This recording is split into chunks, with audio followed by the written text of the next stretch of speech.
कर्म और नसीब। यह कहानी दो भाइयों की है। बड़ा भाई मानता था कि लोगों की मदद करनी चाहिए, सेवा भाव रखना चाहिए, सबसे अच्छे से पेश आना चाहिए, जब जब मौका मिले दान देना चाहिए। छोटा भाई मानता था कि जीवन एक ही बार मिलता है, इसलिए उसे खुलकर जीना चाहिए। जो भी मन में हो वह करना चाहिए। नशा हो, डांस बार जाना हो या और कुछ भी, जिससे खुशी मिले वह हर काम करना चाहिए। दोनों भाई अपनी अपनी मान्यताओं के हिसाब से अपना जीवन व्यतीत कर रहे थे। बड़ा भाई जो भी कमाता उसमें बड़ी मुश्किल से गुजारा कर पाता था, क्योंकि वह जब भी मौका मिलता दूसरों की मदद करता था। वो सत्संग सुनने जाता, मेडिटेशन करता, वो जितना हो सके उतना सादा जीवन जीने की कोशिश करता। छोटा भाई गलत रास्ते और गलत तरीके से ज़्यादा धन कमाता और अपनी हर इच्छा पूरी करता। दारू, सिगरेट पीता, नाचने वालियों के पास जाता, जितना संभव हो उतना ऐश करता। बड़ा भाई अक्सर अपने भाई को समझाने की कोशिश करता कि वह अपने जीने का तरीका बदल दे। वो जो कुछ कर रहा है वे अच्छे कर्म नहीं हैं, लेकिन छोटा भाई उसकी एक ना सुनता और उल्टा बड़े भाई को ही अपना जीने का तरीका बदलने के लिए कहता। वे दोनों ही एक दूसरे की बात माने बिना अपने अपने तरीके से जिंदगी जीते रहे। एक दिन बड़े भाई को घर लौटते वक्त रास्ते में चप्पल में कील घुस गई, जो चप्पल को चीरते हुए उसके पैर में घुस गई। उसे बड़ा दर्द हुआ। दर्द इतना ज़्यादा था कि वह ठीक से चल भी नहीं पा रहा था, लेकिन फिर भी जैसे तैसे लंगड़ाते, दर्द सहन करते अपने घर तक पहुंचा। घर पहुंचने के बाद उससे बिल्कुल भी खड़ा हुआ नहीं जा रहा था। उसे बहुत प्यास लग रही थी, लेकिन दर्द इतना ज़्यादा था कि वह पानी का गिलास लेने तक की हिम्मत नहीं जुटा पा रहा था। इसलिए अब बड़ा भाई छोटे भाई के आने की राह देखने लगा। थोड़ी देर बाद छोटा भाई घर आया। उसके चेहरे पर बड़ी सी मुस्कान थी। वह बहुत ज़्यादा खुश लग रहा था। छोटे भाई को देखते ही बड़े भाई ने उसे पानी मांगा।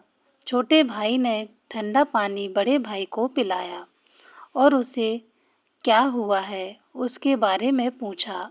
बड़े भाई ने बताया कि उसके पैर में कील घुस गई है। छोटा भाई बड़े भाई से बोला, देखिए, आप इतना सादा और सच्चाई भरा जीवन जीते हैं, बदले में आपको क्या मिला? और यह देखिए मैं कितना खुलकर जीवन जीता हूँ। इसलिए आज मुझे रास्ते में ये हीरे का हार मिला है। हमारे दोनों की परिस्थितियाँ यह साबित करती हैं कि मेरा तरीका सही है और आपका गलत।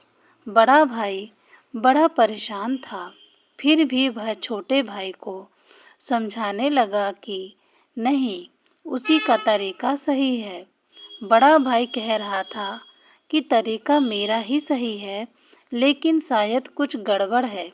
इसलिए हम ऐसा करते हैं कि कल हम दोनों ज्योतिषी को अपनी अपनी कुंडलियाँ दिखाएंगे। वही बताएगा कि क्या दिक्कत है। वह जिस ज्योतिष की बात कर रहे थे वह बहुत बड़ा जाना माना ज्योतिषी था।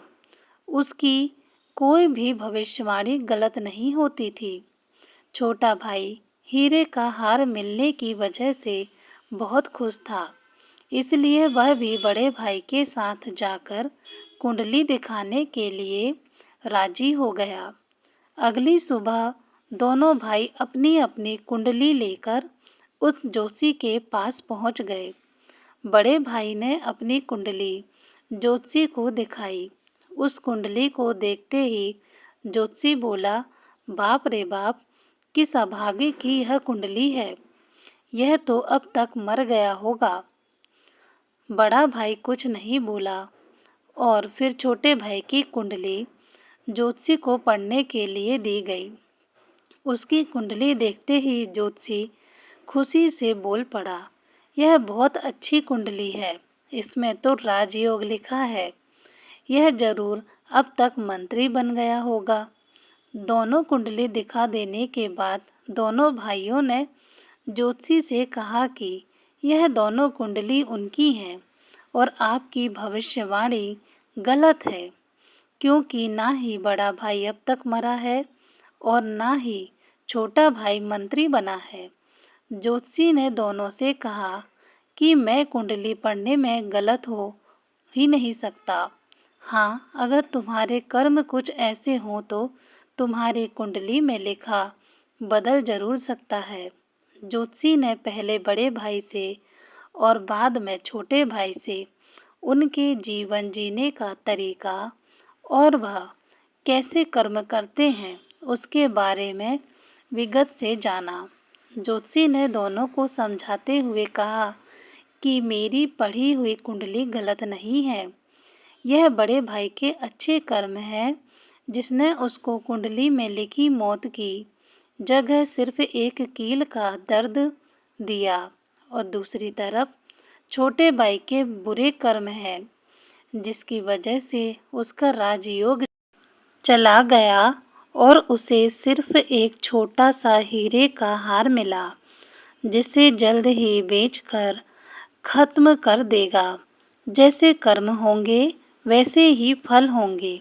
अगर आपका वर्तमान अच्छा या बुरा है तो वह हमारे पहले पुराने कर्मों की वजह से है और हमारा भविष्य अच्छा या बुरा होगा वह हमारे वर्तमान के कर्मों के हिसाब से होगा।